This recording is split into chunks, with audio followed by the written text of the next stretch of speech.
Vasco da Gama. Fala, família vascaína, seja bem-vindo ao vídeo do Vasco 10, vídeo de análise aí de informações do nosso Vasco da Gama. Você que está chegando por aqui, né, se inscreva no nosso canal se não for inscrito, né, já deixa aquele like, isso ajuda bastante a gente, e também compartilhe o nosso link aí com a galera do WhatsApp, família, amigos, né, para fazer a família Vasco 10 crescer. Pode também nos acompanhar lá no Instagram, @Vasco10RD. Olha só, meus amigos, a carruagem virou abóbora, né?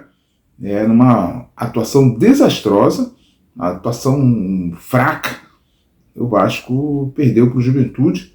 O Vasco, que fez 6 gols no Santos, não conseguiu fazer um golzinho na pior defesa do campeonato. Eu fico assim, sem palavras do jogo. Acho que não vou falar nada do jogo, não. Não vou falar nada do jogo, não, porque seria mais sofrimento. Mas quem vai trazer as informações é meu amigo Gilson Santos, falando aí do nosso Vascão da Gama.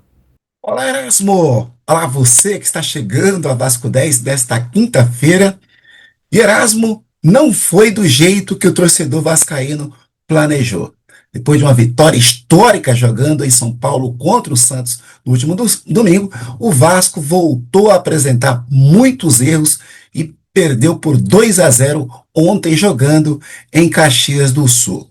Logo no início da partida, aos 24 segundos, o jogador Lucas Piton mete a mão na bola após um cruzamento da direita e comete penalidade.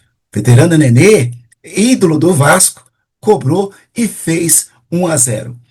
Logo depois do gol, o Vasco não conseguiu se impor em campo e, aos 16 minutos, o Juventude já vencia por 2-0.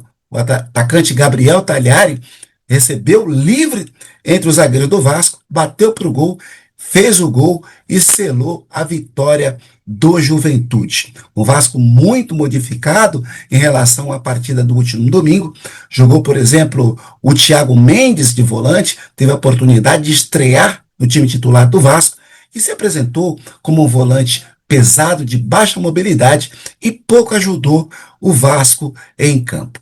No ataque, Verratti voltou ao time titular, pouco acrescentou, não jogou bem e foi substituído na segunda etapa por Fernando Diniz. O Diniz colocou o David e a equipe esboçou uma certa reação, mas não conseguiu acertar o alvo do goleiro Jandrei. Na lateral direita não jogou o Paulo Henrique. Paulo Henrique sentiu-se mal antes do jogo, não foi para a partida e quem atuou em seu lugar foi o uruguaio Puma Rodrigues. Puma Rodrigues até tentou muitos cruzamentos na área e o Vasco voltou a ser aquela equipe previsível, Erasmo. Muitos cruzamentos na área e pouca criatividade do meio para a frente. Felipe Coutinho até tentou, Nuno Moreira também tentou, mas a realidade é que o jogo do Vasco não foi suficiente. Em campo, uma equipe cansada, um jogo previsível e aquela velha interrogação vai para o jogo de domingo contra o Corinthians.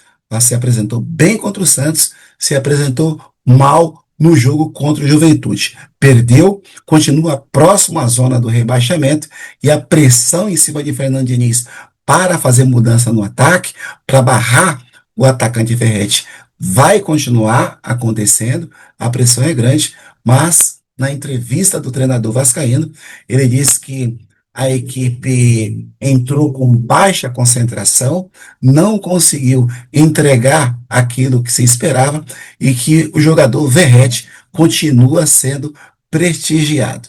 O Vasco já fez grandes atuações com o centroavante argentino, com o capitão Verratti, e essa pressão talvez aí não impressione o Fernando Diniz a mudar de ideia. A verdade é que o Vasco jogou muito mal e nem parecia aquela equipe que encantou o vascaíno e até mesmo todo o torcedor brasileiro com o jogo que fez contra o Santos. Vasco volta ao Rio de Janeiro para enfrentar pela 21ª rodada no domingo em São Januário, jogar contra o Corinthians, pressão em cima do treinador, pressão em cima dos jogadores, porque só a vitória interessa ao Vasco. Jogo era um jogo atrasado pela 14ª rodada do Campeonato Brasileiro. O Vasco não venceu. Agora precisa vencer, porque as equipes estão encostando, inclusive o Juventude está, as equipes de baixo estão se aproximando do Vasco, a diferença de pontos é muito pequena e um tropeço do Vasco pode fazer a equipe voltar à zona do rebaixamento.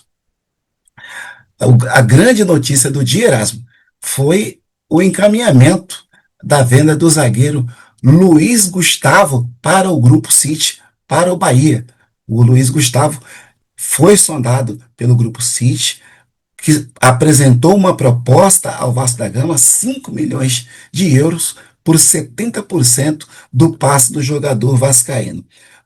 Com o zagueiro está tudo certo e com a diretoria do Vasco também está tudo bem encaminhado e o Vasco deve anunciar nas próximas horas, nos próximos dias, a concretização e a venda do jogador. Luiz Gustavo é um dos jogadores mais valorizados do elenco. A torcida queria vê-lo jogando, mas o Vasco não resistiu aí a essa boa proposta do Grupo City e Luiz Gustavo está de saída para o Vasco. Um outro jogador que recebeu sondagem do futebol turco é o atacante Lloyd Augusto. Lloyd Augusto pediu um afastamento a Fernando Diniz, diz que a sua mãe não está bem de saúde, a cabeça não anda muito boa e tem uma proposta aí em mãos do Eyüpspor, equipe turca, que tem interesse no jogador, e se a proposta chegar, o Vasco não deve se opor e não deve criar dificuldades para poder negociar o jogador angolano.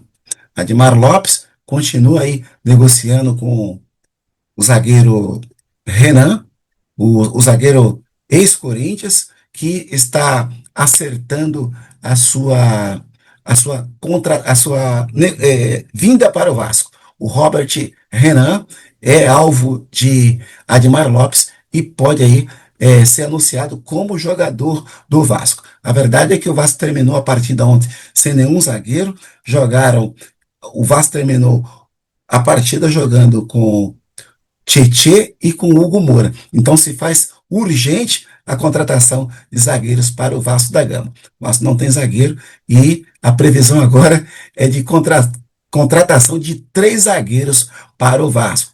Erasmo, faltam 12 dias aí para fechar a janela de contratação e o Vasco precisa correr, porque o elenco está limitado, tem carências no elenco e o Vasco precisa urgentemente contratar zagueiros e homem de frente. Fico por aqui e a gente volta amanhã com a Sexta-feira Musical com Erasmo Romão. Um abraço e até lá. Bem, eu quero falar, Gilson, né? Tem muitos pontos aí que você ressaltou para se falar, né? Mas o principal é a gestão profissional que o Vasco não tem. Chega de amadorismo. Muito amadora essa nossa gestão, né? Temos um profissional de futebol executivo, temos, mas muita coisa ainda acontece por meio de uma decisão da nossa diretoria, que é super amadora, tá? Então a gente precisa de gestão profissional. Estamos a 12 dias para o fim da janela. Precisávamos de 2 zagueiros, né? Agora precisamos de 3, porque venderam o Luiz Gustavo. Eu falo já sobre o Luiz Gustavo, né? Mas não consegue desde julho, não consegue contratar, fazer contratações, né? Tem o colombiano aí, o Pantera Negra, né? O Panterita Negra, o Andrés Gomes, que ainda vai estrear, né? O Thiago Mendes, né? A água que foi ontem. E desde o início eu falava, esse cara não é primeiro volante, né? Mas o camarada é para ganhar um contratinho e tal, né? diz que é primeiro volante, diz que é zagueiro e tal, essas coisas todas. Então, chega de amadorismo. Vocês não viram que o Vasco precisa de um primeiro volante? Traz um camarada que está numa rotação menor. Né? Até justificar porque ele teve um futebol que, no Catar, que a rotação é diferente, veio de uma recuperação de contusão, tá? Então, assim, e o nosso primeiro volante mesmo, de verdade, tá no banco. Um tá de zagueiro, que é o Hugo Moura, e o Barros, que não tem... chamaram o Barros de volta. Não, a expectativa do jogador lá no alto, que eu vou chegar, vou ajudar, tal, vou entrar nos jogos, tal, brigar por uma vaga. O cara não entra. Imagina a cabeça do Barros. Imagina a cabeça do Paulinho, que estava lá no pé da Volta Redonda, que teria oportunidades lá, chamaram de volta para nem viajar. É amadorismo. O Diniz é um lunático. Fernando Diniz, você é um lunático. E chega na beira do campo ali, fica louco. Ele não consegue pensar, raciocinar nas coisas direito. Não consegue. É um ótimo treinador, né? Treina, bota a galera para correr, sabe implantar um sistema de jogo, né? Uma nova filosofia, sabe fazer essas coisas, mas não é um técnico bom.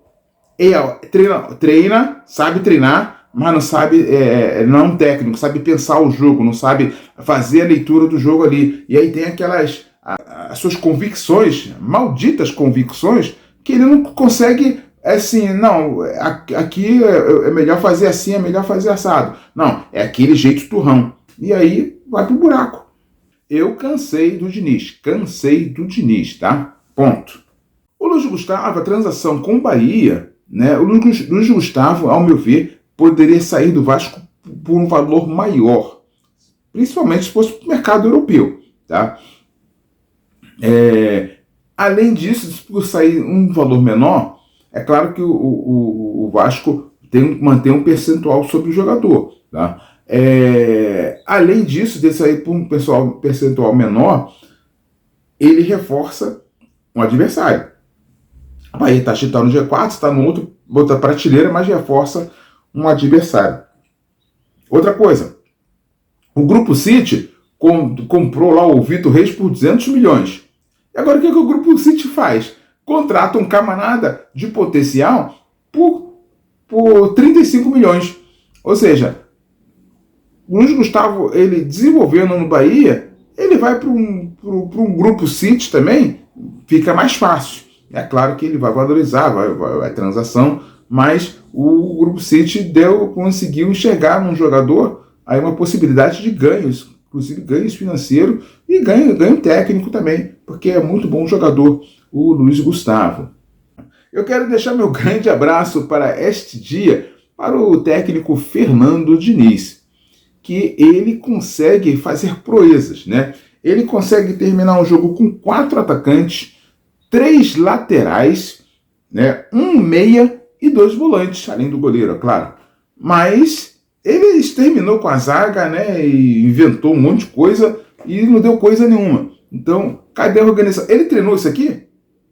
Minha pergunta é essa. Diniz treinou esse esquema aqui? Esquema lunático, né, galera? Fico por aqui. Se você está nas nossas redes sociais, se inscreva no nosso YouTube, se não for inscrito, né? Deixando aquele like, é importante.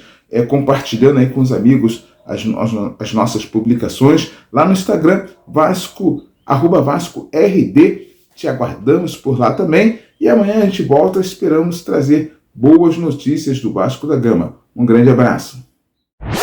Vasco 10. Você torce por aqui.